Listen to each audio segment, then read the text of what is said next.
Hello friends and welcome to another video. Sorry for the long time since the last recording. Well, I've been busy and I'm hoping this one will work well since I'm out of practice. Anyway, the other day I was arguing and trying to teach a new player on one of the streams on the importance of his crews and how important it is to have his crew trained, and he had absolutely no idea that he is supposed to be training his crews.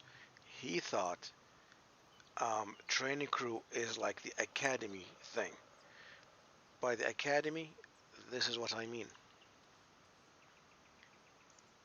Here. So he always goes with the rapid course, right? 50%. And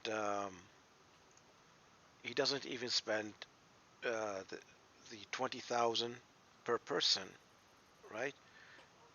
Because he doesn't have the money, he doesn't have the credits, and he's a free to play person. But he didn't understand that there's crew XP, and so this one is trying to make it as short as possible how to set up your crew free to play. So let's start with tier 1. Any new player today is very lucky to have his crew trained at 100%. Back in the day, your crew was at 50%. That means you had to grind over and over. But now you have your crew at 100% with the plus. So that means you can assign skills and perks. So what are skills and perks? Skills are like repairs, camo, firefighting. They start working right away and they improve as they progress. Perks, on the other hand, are like Sixth Sense, you know, or maybe Deadeye. They they work only if they reach 100%. Same thing with Brothers in Arms. It's a perk. It works only if it reaches 100%, and you need it on all of your crews. So, how do you set up your crew free to play? That crew you get in Tier 1, just get the first skill on Tier 1. Easy. Why? Because in Tier 1, you're able to make your credits. Not much, you don't get much, not even much XP, but you can always click on Accelerated Crew Training after you have unlocked the next tanks. Don't buy the next tank. Just continue playing until you get your first skill or perk. For the commander, I always recommend Sixth Sense. There's no question about it, especially if you are free to play. So, why Sixth Sense? Because a perk, it works only if you reach 100% on it. Also, because it's the first one, the amount of XP needed is the smallest. So, when you get Sixth Sense, that means you know if you got spotted, even if there's nothing spotted in front of you. No enemy spotted, right? So you know there's an enemy nearby. You can avoid them shooting you, or you can tell your friends, okay, I got spotted here, so be careful. That's one thing. And this is viable and important on all tanks, all classes, from tier 1 to tier 10. Except maybe for Ari. But we're not going to talk about Ari now. We'll mention it maybe later, but not now. Okay, so that takes care for the first slot, for the commander. What about the rest of them? Okay, here's what you need to do. If you are in, let's say, a tank destroyer, like this one. You want to prioritize camo, right? So you have 6 cents, and then everyone else will have camo. Why? Because camo will work right away. So your camo value will increase. Now, this is for the tank destroyers. What about mediums? Depending on your playstyle. If you're a sniper, you probably want camo. If you are going to be more versatile, then you probably want repairs. And this is your choice if you want repairs or camo. For a light tank, situation awareness and everyone else is mandatory camo. Why? Because you have to go out and spot and do stuff. Maybe you need to go in a bush, right? So having situation sixth sense will inform you if you can spot it, and then therefore you can save your tank right away. Seek cover, and having camo, that means you will be less likely to be spotted. So you increase your survivability chance. Um, so okay, what about heavy? For a heavy tank, you want to prioritize repairs. Why? Because heavy tanks are usually the brawlers. They are usually up front. They take the heavy hitting. So you need your crew to be able to repair your tracks, mainly your tracks, to escape the next incoming shot. Um, and here's like your option. You can either go 6 cents and then uh, all repairs, or you can go 6 cents repairs and then for one of the loaders you get safe stowage. Why safe stowage? Because it will reduce your chances of being ammo racked. And if you're an IS-7, for example, you do want to take safe stowage instead of repairs on your loader, just for the beginning. And because repairs is a skill, it will continue working. Okay, so now you go to the next one. The next uh, step. That's where you go and select Brothers in Arms. Why Brothers in Arms? Many people will tell you Brothers in Arms is useless. You don't need it. Brothers in Arms will work only if you have like vents, because vents will add to the effectiveness of Brothers in Arms. True, but consider it the second skill slash perk. Brothers in Arms will give you a slight advantage. It will improve your reload, it will improve your aim, it will also improve your camo, your repairs, and your firefighting. Not by much, but it will improve a little bit. So if you have repairs on your, like for the first one, or camo or whatever, Brothers in Arms will complement that.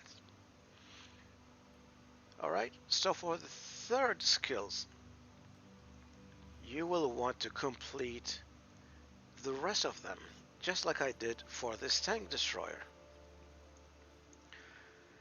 After I had the Brothers in Arms, I completed um, camo by giving it for the commander. Now I have my full crew with camo. And remember, as you go and progress, your the need for more crew XP increases. That's why you need to accelerate crew training. That means the extra XP you get will be transferred to your crew. So that's a good thing. And because of this crew is going to go for a tier 10, it is most likely that I will be getting tracked. And since I don't have a turret, I must have repairs. That's why I selected repairs for everyone else. However, I noticed during my battles that I was getting ammo racked. Most people, they are lucky with their RNG or whatever. That's why I had um, safe stowage.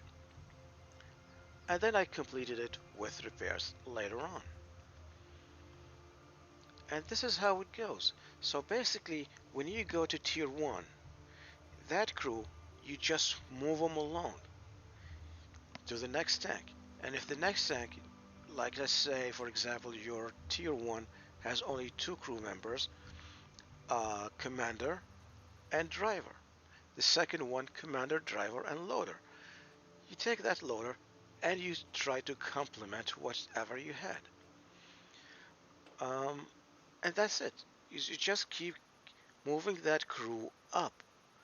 And if you decided along the way there's a tech you like and you want to keep and you want to play it, then you use that crew to train them to like 3 or 4 perks, and then you move this crew to the next tank and you assign a new crew to the previous tank that you want to keep and play for the rest whenever, or to platoon with your friends. Um, and you do the same thing. And this is really the easiest way to do things, um, at least regarding free to play. Because if you go to some YouTube channels, especially guys to be a unicum, to be a good player, they tell you complete this skill and then drop for that one. In order to do that, you'll have to pay gold. You don't have gold. So what to do? Do you want to spend credit on retraining for skill? No.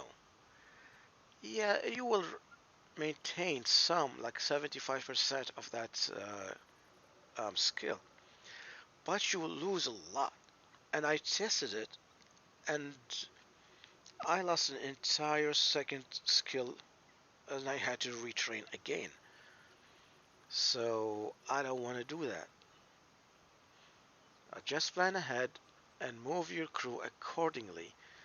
Unless something changes along the way, then hopefully you have some sort of means of obtaining gold or credit. And that's the thing. As long as you're playing your tanks more often, you're performing well in them, you can move along and you go ahead. Now, this is the case of normal crews. You have the special crews like the female crews. For example, if I look at my Waffenträger, I obtain these ladies, and the first set of skill is the Servant of Steel. That's basically brothers in arms for the female crew. And because they are special crew, I can train right away Sixth Sense and Camo. And because this tank is a paper tank, it's a glass cannon, there's absolutely no armor to bounce anything. And all the modules are very fragile. That's why I prioritized Camo, and I gave one of the loaders safe stowage. And then the third one completed with Camo. Because, they are a special crew, and I went ahead further. That's why this crew now I consider to be a very good crew. Um, so yeah, uh, now comes the case of artillery. There are two types of arties in the game. There's short range and there's long range. The short range are like the Bishop and the FV304. For those ones, you have to be um, very close to the front line. that will mean you are very vulnerable and you are compromised. So in this case, for that crew for short range, you want the commander to have sixth sense. Everyone else probably camo. And then for the second will be brothers in arms. However, on the other hand, okay, the long range artillery, you want to prioritize brothers in arms first. Why? For one, you are farther away from the front lines. You are in the back. Your For second, your reload time is much longer. For a third, your aim time is also longer, and you will suffer from slight accuracy issues. So that's why Brothers in Arms in this case would be better for your long range uh, arty crew.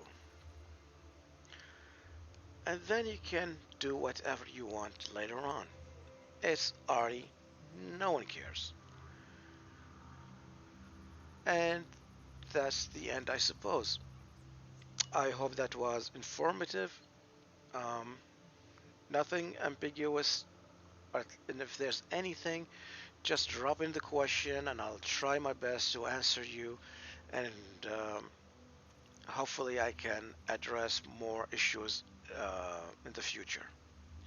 Now, for the next video, I want to show you guys the difference that I have encountered in playing the Tier 6 and Tier 7 French light tanks. I just started going through down that line, hopefully to reach the bad chat, the medium, um, and I haven't done that before, so I want to, in case some of you didn't know the difference, or at least to show one platoon mate how those tanks are kind of the same but not. Unfortunately, maybe next week, maybe in 2 weeks, and that's when my ping hopefully will go down because apparently wargaming servers are, I don't know, they don't like me for this week. Alright, folks, well, good luck to you. Have fun on the battlefield, and later.